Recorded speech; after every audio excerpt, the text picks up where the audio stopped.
ఇయ్యాల పేపర్లో చూసిన పార్లమెంటు వారిగా ఇన్ఛార్జీలను నియమించారు. కేటీఆర్ బయలుదేరిన ఆయన సన్నాహక సమావేశాలు పెడతాడట పార్లమెంటు నియోజకవర్గాల వారిగా. ఆ సన్నాసి ఎప్పుడైనా తెలంగాణ ఉద్యమంలో ఉన్నాడా? ఇవాళ పార్లమెంట్ ఎన్నికల కోసం కేటీఆర్ పోయి కరీంనగర్ లో పెడతాడంట, జైరాబాద్ లో పెడతాడంట, మహబూబ్నగర్ లో పెడతాడంట, మహబూబాబాద్ లో పెడతాడంట, ఖమ్మంలో పెడతాడంట.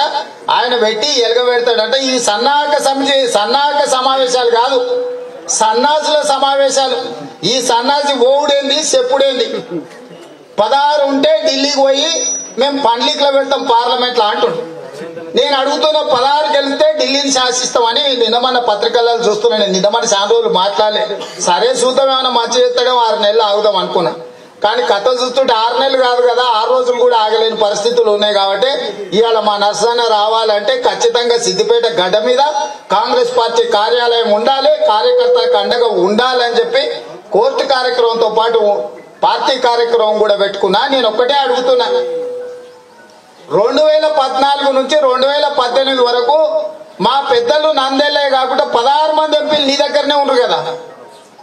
ఈ 16 మంది ఎంపీలు ఉన్నప్పుడు తెలంగాణకు రావాల్సిన కాళేశ్వరం జాతీయ ప్రాజెక్టు తీసుకురాలేదు, ట్రైబల్ యూనివర్సిటీ తీసుకురాలేదు, అదే విధంగా మన ఉక్కు ఫ్యాక్టరీ తీసుకురాలేదు, ఖమ్మంలో బయ్యారంలో ఎయిమ్స్ తీసుకురాలేదు, కాజీపేట రైల్వే కోచ్ ఫ్యాక్టరీ తీసుకురాలేదు, ప్రత్యేక నిధులు కూడా తీసుకురాలేదు.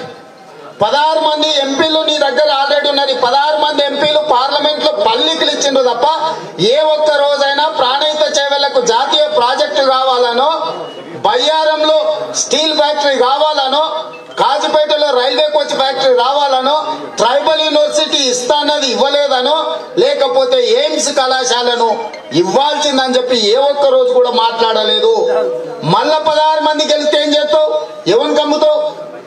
కాంగ్రెస్ గెలిస్తే రాహుల్ గాంధీ ప్రధానమంత్రి అవుతాడు, బీజేపీ గెలిస్తే నరేంద్ర మోడీ ప్రధానమంత్రి అవుతాడు. నువ్వు గెలిస్తే ఏమైతావో చెప్పు. వార్తావాణి న్యూస్ ఛానల్ ఎప్పటికప్పుడు రాజకీయ, సినీ విశేషాలు, స్పోర్ట్స్ మరియు సాంకేతిక పరమైన మరెన్నో విషయాలను మన ముందుకు తెస్తుంది. మరింత సమాచారం కొరకు వార్తావాణి న్యూస్ ఛానల్ ని సబ్స్క్రైబ్ చేయండి.